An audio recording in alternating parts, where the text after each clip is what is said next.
Hi, it's Ashleigh from Sweet Dreams Bake Shop, and welcome back to my channel where I make a lot of cake and cookie decorating tutorials as well as give a lot of baking business tips. In today's video, I'm going to be showing you how I make all of these various things, but mostly I'm going to be talking about the order that I do things in to be most efficient, and I'm also going to be talking about the length of time each of these activities has taken me. And as per usual, there will be a pricing guide at the very end, and because I've actually taken the time for this particular video to figure out how long each task has taken me, I really hope that this helps you guys that are actually trying to run your own home baking businesses, how much you should charge and kind of what numbers you should be looking at. But if you're more of just a hobby baker or you're just a baking consumer, then this will also kind of help you figure out, is it more worth it for me to spend this amount of time trying to make it myself if you are so inclined, or is it more worth it for me to just purchase it from somebody else? Now you might notice that there are some different hands in this video. Today I have my wonderful friend Tara helping me, and this was actually from a little while ago. We had both just finished teaching for the summer and we were fresh on summer vacation, but I had this huge dessert table to put together for my parents' wedding anniversary, and I had a really limited amount of time to do that. So that is why she decided to help me out in today's video, and also really to help me with the tasks that needed to be done. And don't worry, in my pricing guide today, I do account for the fact that I have another person working with me, so this is going about 1.5 times faster than it normally would. And I say 1.5 times as opposed to 2 times because I have to delegate and I have to stop every now and again. Even if I were working with a super experienced cake decorator and baker, there would still be those moments where we have to stop and discuss things. So it does take time. So when creating a dessert table, I really want to talk about which things I start with first. So the first task that I like to get out of the way, as you saw in the beginning, was I like to make any of the compotes or fillings that need time to cool down because, of course, I want them to be sufficiently cooled before I actually have to use them in my macarons. The next thing is I really like to make sure that I get all of the macaron shells out of the way because it takes time for them to rest. Now, there are differences between rest and no rest recipes. When I have the time, I always like to go for rest recipes. Just gives a little bit of a shinier shell and gives a little bit of a nicer bite. While I was completing that task, Tara was doing this part for me. Now, ordinarily for tasks like this, where it's not actually working with edible mediums, I like to do this well in advance. But we actually thought up the cone idea very late in the game. You see, the issue with this dessert table in the first place was I didn't really know what we were doing.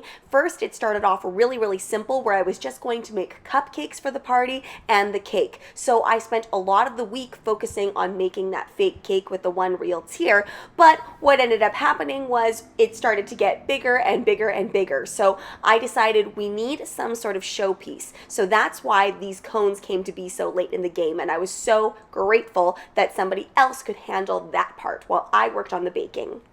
Now, because this wasn't for a professional job or anything, it was just for my parents, I felt like things were a little bit more on the fly and a little bit more casual. And I always find that when things are a little bit more casual, that's when I run into the problems. So I wasn't planning on making chocolate cupcakes, but then I felt like we don't really have enough with just the vanilla cupcakes we made. So Tara ended up stopping her job and started to make those chocolate cupcakes while I started working on the toppers for the cupcakes. Once again, really keeping in mind that this needs to go kind of first in the order of things because I need this chocolate to set, and I also only have one of these molds, so I need to make several in order to make sure that I have enough toppers.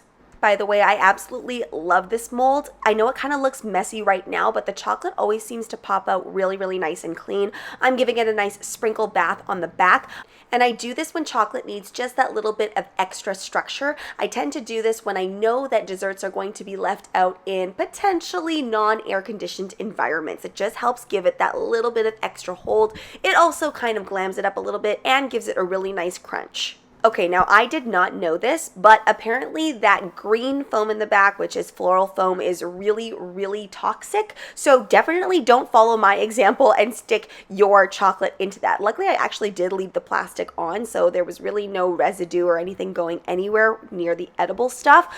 But yeah, definitely just use regular styrofoam blocks to hold up your done strawberries after they're dipped, and then place a toothpick behind. Now, of course, because I had Tara doing this at the same time, I was able to continue on with my macarons, but this would be something I would do while the macarons are setting because I know, again, that that's going to take a little while for that chocolate to set, and I want to make sure everything is super cold before I put it into that tower because, again, if you don't have enough space in your fridge to house these towers, then you're going to want to make sure to do that kind of last minute. Now, I always recommend macaron favors to brides and grooms, especially when I was selling things, because they're a great favor that is going to be able to stand up to heat, especially if you're using a nice stabilized buttercream as the filling, and they're also just really pretty, and you can have them any color. Also, if you're really pressed for time and you want to know which thing should go first, then making macarons well in advance is actually a really great way to save time. And in fact, when you're making macarons and the traditional way that I learned how to make them, you're actually supposed to let them mature. Now, I've skipped this step many a times, but letting them mature actually gets that flavor really, really nice and deep, and it makes that texture absolutely perfect for your macarons. And you can make these about 1 month in advance and they're going to be totally fine, really not going to be a noticeable difference in taste at all.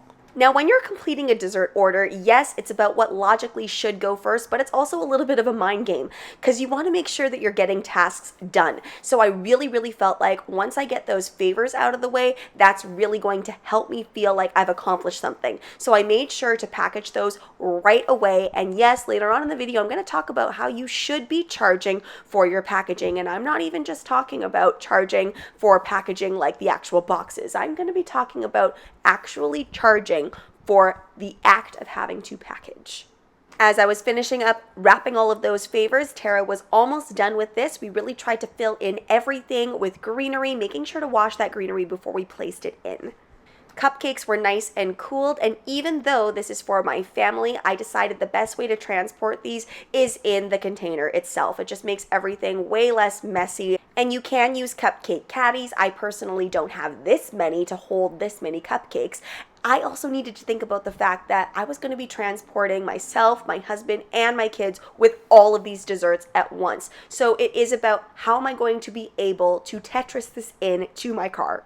While I was icing all of these cupcakes, I want to say that Tara was taking a little bit of a break. Again, that is important. That also needs to kind of be factored into your time.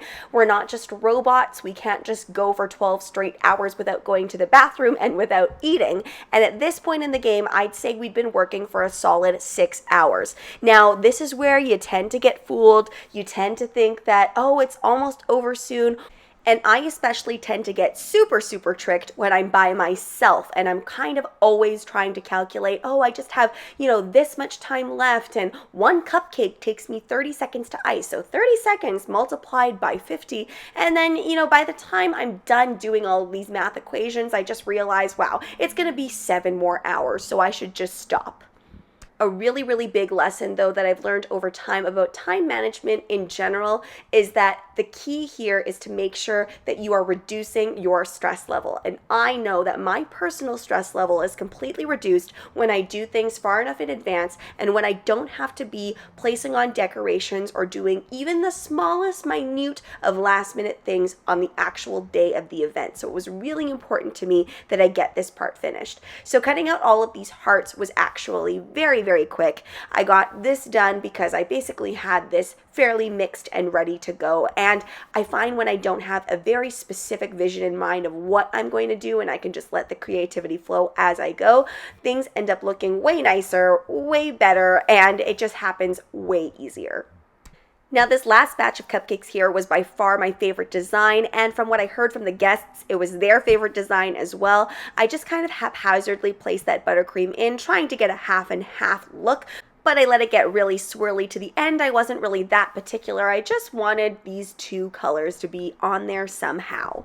Now, because I knew that this didn't really have to maintain a whole lot of structural integrity, as in nothing was weighing this down at all, I did end up going with my Italian meringue buttercream, and it did hold up quite well in the heat. And it was an incredibly hot anniversary event. It was just so, so warm in there, and I decided to wear a ball gown so it was even more warm, but these little guys held up very, very well.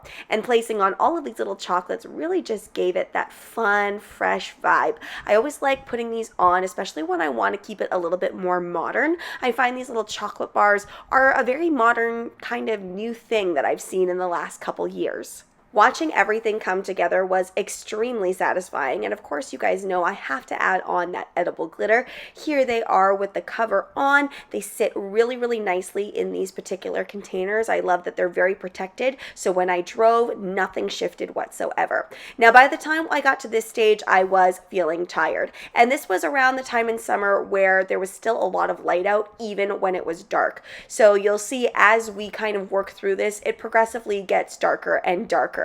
And I kind of call this the leftover tower. And I call it that because I kind of just started putting things on here that I didn't really have intention to put on here in the first place, but was just filling it in the best way that I could. Now, here is where the temperature was getting the better of us because these macarons had been sitting out for a little while. You can see that some of them started flopping a little bit. Some of them got cracked by accident, and this happens when you don't work with really, really cold macarons. So highly recommend if you are going to make a macaron tower, make sure that they're really nice and cold before you get them on here.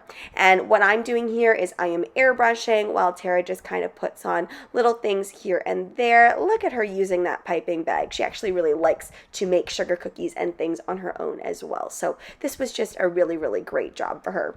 Now, everything we created took around 9.5 hours to complete, keeping in mind that this was 2 people working at once. So it probably would have taken me, I would venture, around 14 hours to complete if this was solely on my own. That being said, because this was not for a professional order, I probably would have skipped some of the detailing here. I probably would have given up on doing the second tower, quite honestly, but it did go very, very well with all of the decor.